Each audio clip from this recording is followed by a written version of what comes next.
in this particular text, Jesus is talking as the Son, and he says, of that hour no man knows, not the Father, not the Son, nor the angels, or anybody else. There are certain things of Jesus' divine attributes that were veiled in the Incarnation. For example, his glory was not seen. He didn't glow when he walked down the streets of Jerusalem.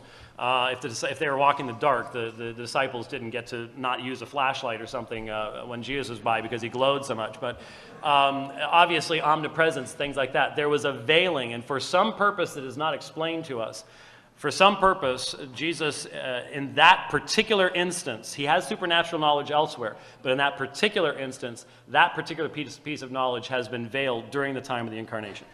A lot of people have a common sense idea, modern people, that if Jesus didn't know he was divine, then we can't worship him as divine. If he didn't know he was divine, because of course he wouldn't be God. If he was God, he would have omniscience. But even theologically, I think people need more theological education, even as much as they need more historical education.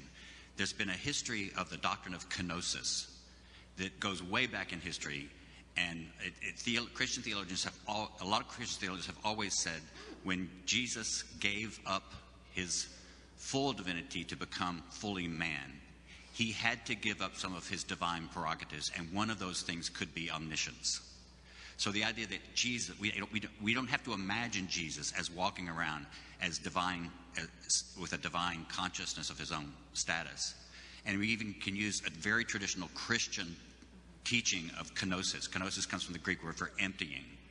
And so Christian theologians have always said, a lot of them have always said, the human Jesus did not need to know he was divine in order for us still to worship him as divine.